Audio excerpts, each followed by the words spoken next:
Narito na ang mga trending na kwento sa mundo ng social media. Rider na may handog na maliit na sorpresa sa kanyang mga pasahero kinaantigan ng mga netizen. Pinoy conjoined twins nakatakdang sumailalim sa separation surgery sa Saudi Arabia. Empleyado sinibak dahil sa palaging pagpasok ng maaga sa trabaho. Estudyanteng saksi sa pangmomolestya ng isang guro sa Maynila, pinakain umano ng ipis. Grade 5 student sa bansa, kulang sa kakayahan ng pagbabasa ayon sa pag-aaral sa Southeast Asia. Richard Gomez, nasangkot sa umunay pananakit sa isang opisyal ng fencing sa SEA Games. Ivan Alawi, hindi nakasama sa MMFF Parade of Stars matapos ma-food poison. At weak hero star Park Ji-hoon magbabalik Pinas sa March 2026.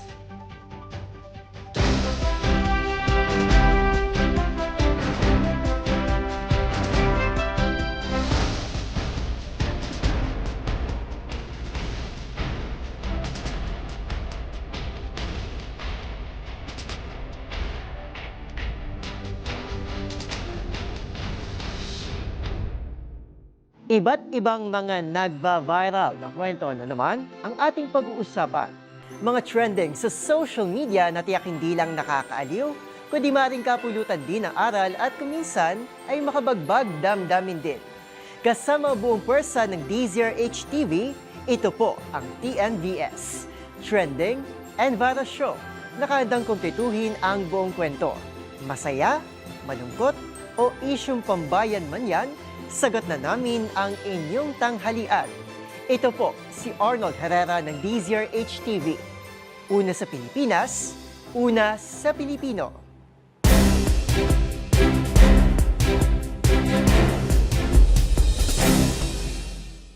Para sa ating unang trending story ngayong tanghali, hindi napigilang maging emosyonal na isang netizen nang ibahagi ang kanyang tagpo sa isang rider na may handog na maliit na sorpresa sa kanyang mga pasahero. Ang rider kasi may paraffol na mga candy at ilang snacks sa mga nakakabook sa kanya ngayong Christmas season. Ang heartfelt moment na ito, panoorin natin sa report ni Rose Babiera. Minsan, maliliit na bagay pa ang bumubuo sa ating araw. Yan ang kwento ng isang netizen na talaga namang #feelingblessed sa kanyang naging biyahe papuntang trabaho. Nagbook kasi ng motor si Janine Maristela at kwento niya, nang makita ang rider, agad siyang nag-alinlangan. Naisip niya kasi na parang mas mabigat pa siya sa magmamaneho ng motor. Pero, ang hindi niya inasahan ay mga susunod na pangyayari. Bago kasi sumakay sa motor, naglabas ang rider ng maliit na garapon, laman ay mga papel. Ang kuya rider pala, may paraffol. Sa viral video, kinunan at ibinahagi online ni Janine ang kanyang pagbunot. Ano nabunot niyo? Mentos and Ribisco crackers. Wow! Thank you, Kuya! Ang kanyang napanalunan, biscuit at mga candy, sakto na snack para sa kanyang biyahe. Ang maliit na sorpresang ito, inihanda pala ng rider sa kanyang mga pasahero ngayong holiday season. Pero ang hindi niya alam, ang epekto nito sa kanila, malaki. Little things go a long way, ika nga ng isang netizen. Ang ilan, hindi na iwasang ipunto ang mga ganitong kabaitan na nanggagaling pa mismo sa kung sino rin ang gipit sa buhay. Anang isa ay malamang galing ito sa sarili niyang pera. Gayunpaman ay bukal sa puso niya itong ibinabahagi sa iba. Kaya naman ang hiling ng Reddit Philippines ay nawa makaranas ang lahat ng ganitong uri ng kabaitan ngayong Kapaskuhan. Para sa DZRH TV, ito si Rose Babiera. Una sa Pilipinas, una sa Pilipino.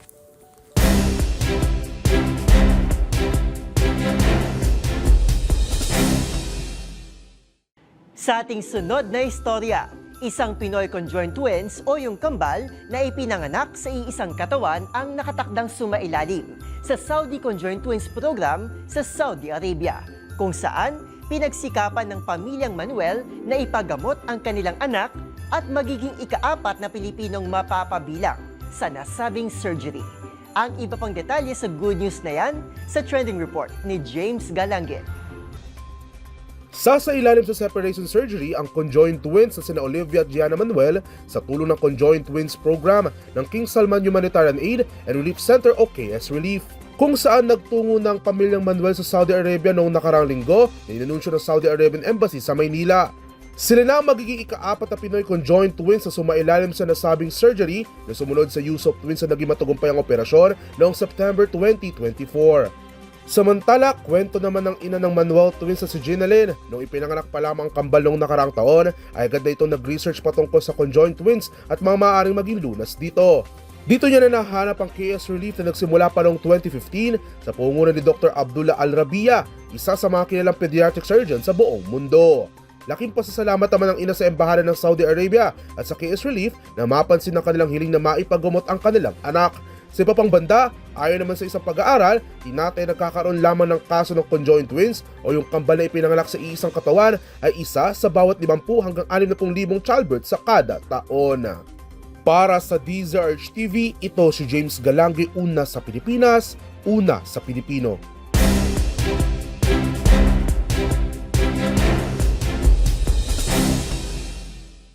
Sa ating sunod na istorya, perks of being late. Ito na lang siguro ang masasabi ng karamihan na madalas malate sa pagpasok sa trabaho. Kakaiba kasi ang dahilan ng pagkakasibak sa trabaho ng isang empleyado na ito sa Spain. Imbis kasi na masesante dahil sa pagiging late, aba, dahil pa ito sa pagpasok niya ng maaga. Ang buong kwento, tutukan natin sa report ni Rovic Manuel. Bukod sa performance at quality of outputs ng isang empleyado, kadalasan, ang punctuality o ang pagiging on-time sa trabaho ang sukatan para ikaw ay ma-promote o mabigyan ng award. Pero tila iba yata ang naging resulta para sa isang empleyado na ito sa Spain. Imbes kasi napurihin siya dahil sa kanyang habit na pagiging early bird sa trabaho, kabaliktaran ng kanyang natanggap at hindi pa ito nagustuhan ng kanyang boss. Hindi na pinangalanan ng naturang Spanish employee pero sinabing 22 years old ito at residente ng Alcante sa Southeast Spain. Napag-alaman kasi na ang empleyado ay ilang beses nang nabigyan ng warning dahil sa pagpasok nito ng maaga noon pang 2023. Dumadating kasi ito sa opisina sa pagitan ng 6:45 AM hanggang 7 o'clock AM, mas maaga sa orihinal na pasok nitong 7:30 AM shift. Sa kabila na paalala ng management, maaga pa rin daw kung pumasok ang naturang empleyado. Dito na nagdesisyon ng kumpanya na siya ay i-fire dahil sa serious misconduct. Paliwanag ng boss na kanyang pinapasukan, ang pagiging maaga daw ay hindi makatutulong sa kumpanya at ang naging concern ay ang katigasan ng ulo ng empleyado. Matapos ito, pumunta sa korte ang empleyado upang idulog ang hindi umanong makatarungang pagsibak sa kanya. Pero kinatigan ng korte ang management matapos mapatunayan na ilang written at verbal warnings na ang binaliwala ng empleyado. Bukod pa ito sa ilang pattern of disloyalty sa kanyang record. Naging mainit naman itong usapin sa social media sa Spain. Ani ng ilang netizens, ang pagiging maaga daw pala ay pwede nang naging rason para mawalan ka ng trabaho. Gayunpaman, giit ng mga eksperto, bawat kumpanya ay may ipinatutupad na rule at access sa kanilang vicinity kung kaya kailangang tumaliman ng isang empleyado, lalo na kung nabigyan na ito ng ilang warnings. Para sa DZRH TV, ito si Rovic Manuel. Una sa Pilipinas, una sa Pilipino.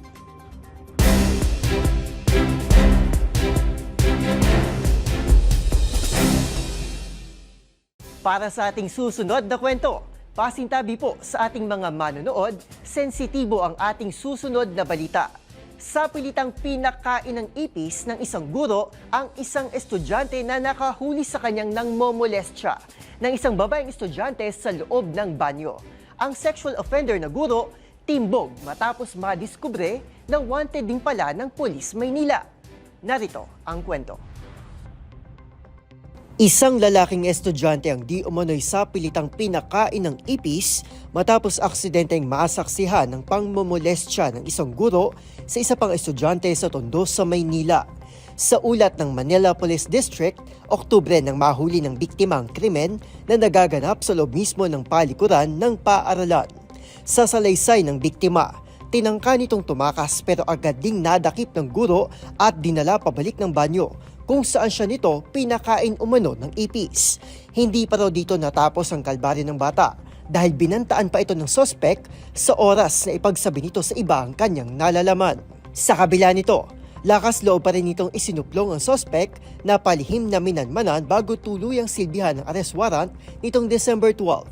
Ang 53 anyos na akusadong sexual offender dinakip sa loob mismo ng paaralan sa kasong paglabag sa Republic Act 7610 o Special Protection of Children Against Child Abuse, Exploitation and Discrimination Act. Nahuli man ang sospek, hindi pa rin lumulutang at nagsasampa ng kaso ang isa pang kapwa biktima na di umano'y pinagsamantalahan ng guro. Depensa ng suspect na natuklasan ding top 3 most wanted ng MPD, purong gawa-gawa lamang ang inaakusa sa kanya ng nagpakilalang biktima. Samantala, mabilis namang naglunsad ng investigasyon ang Department of Education tungkol sa reklamo at muling iginiit ang kanilang zero tolerance policy laban sa anumang uri ng karahasan sa eskwela. Nakaalalay na rin ang kanilang opisina para sa proteksyon ng biktima. Sa ngayon, nakapagpiyansa na ang sangkot na guro. Para sa DZRH TV, ito si Arnold Herrera. Una sa Pilipinas, una sa Pilipino.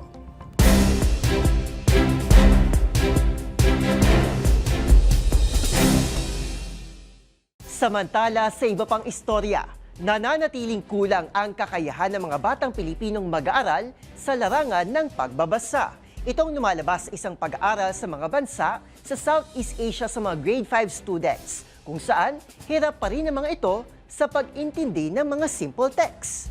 Ang iba pang nilalaman ng pag-aaral, alamin sa report ni Dustin Bayog. Nakapagtala ng halos walang pagangat sa antas na pagbabasa ang Pilipinas makalipas sa 5 taon ayon sa isang Southeast Asian study ngayong Disyembre. Base sa resulta ng Southeast Asia Primary Learning Metrics para sa taong 2024 sa mga grade 5 student, halos wala pinagbago na italang marka ng bansa kumpara noong 2019. Binibigyan din ito na mababa pa rin ang proficiency ng mga mag-aral sa pagbabasa at sa pagkintindi kahit pa ng mga simpleng teksto. Sa kabila nito, umangat naman ang bansa sa larangan ng matematika ng 4.9 points kumpara noong 2019. Target ang pag-aaral ng mga grade 5 students dahil sa baitang na ito, inaasahan na solido ng pundasyon ng mga mag-aaral na makabasa upang matuto. Matatanda ng pandemic ay binase ng World Bank Assessment na 9 sa 10 Pilipinong bata ay hindi makaintindi ng simpleng teksto sa 2019 data na naturang regional assessment. Ayon din sa pag-aaral, pinakikita ng resulta na ito ang patuloy na paglawak ng agwat ng mga mag-aaral na marunong magbasa at magintindi at ng mga mag-aaral na hirap pa rin sa reading comprehension. Para sa DZRH TV, ito si Dustin Bayog. Una sa Pilipinas, una sa Pilipino.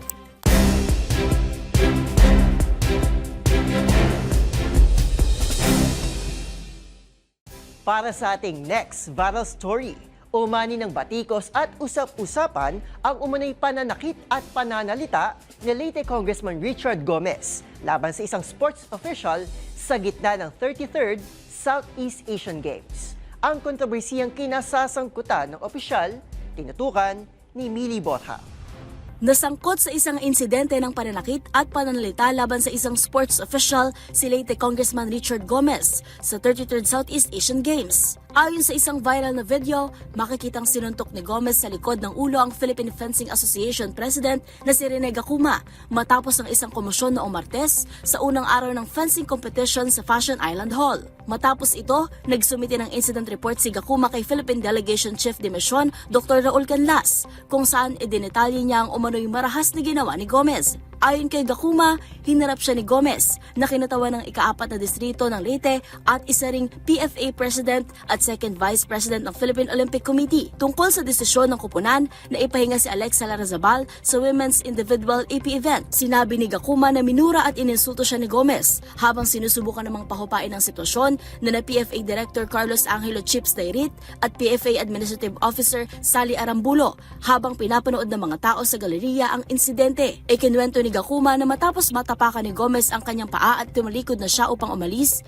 sinuntok umano siya ni Gomez sa batok gamit ang kanang kamay. Dagdag pa niya, tumaas ang kanyang blood pressure dahil sa insidente, kaya't nagtungo siya sa medical station. Si Gacuma ay isang senior citizen at may pacemaker matapos sumailalim sa operasyon sa puso.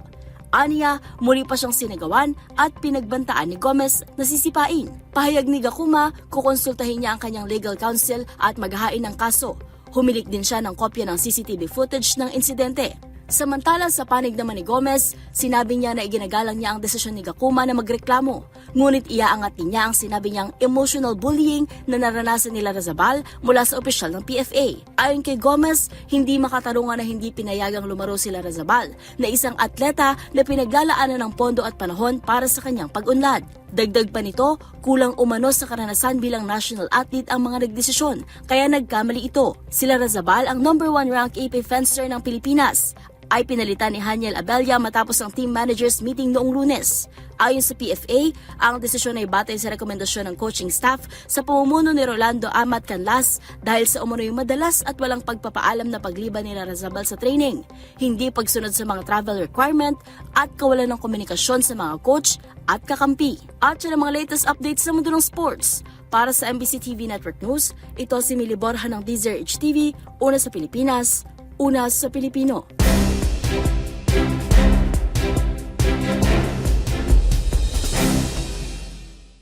At sa mundo naman ng showbiz, mga aktres na sina Andrea Brillantes at Ivana Alawi na ospital. At heto naman, good news para sa mga tumutok sa hit K-drama na Weak Hero. Yan po ay dahil ang bidang si Park Ji-hoon nasa bansa sa susunod na taon. Narito ang report ni Showbiz Angel. Na food poison ang actress-vlogger na si Ivana Alawi. Ibinahagi niya ito sa pamamagitan ng isang Instagram story habang nasa isang ospital. Dahil dito, hindi nakadalo sa nagdaang Metro Manila Film Festival Parade of Stars ang aktres na bahagi ng pelikulang Shake, Rattle and Roll Evil o Virgins. Una riyan, laman na rin ng kanyang IG story ang pagkakasakit, ngunit inilaban pa rin daw nitong makadalo sa premiere night ng pinagbibidahang pelikula. Samantala, gaya ni Ivana, isinugod din sa ospital ang aktres na si Andrea Brillantes. Dahilan kung bakit hindi naman din ito nakadalo sa premiere night ng kanyang MMFF movie na Reconnect. Hindi na idinitali ni Blight ang dahilan ng pagkaka-ospital. At sa mundo naman ng K-drama, para sa mga tumutok sa action drama na Weak Hero, magbabalik Pinas ang bida ng serye na si Park Ji-hoon. Pinamagatang The Iconic ang show ng actor-singer na gaganapin sa Mall of Asia Arena sa March 7. Kung matatandaan, taong 2023 pa nang huling bumisita sa bansa si Ji-hoon bilang bahagi ng Korea Travel Fiesta. Para sa DZRH TV, ito po ng Showbiz Angel. Una sa Pilipinas, una sa Pilipino.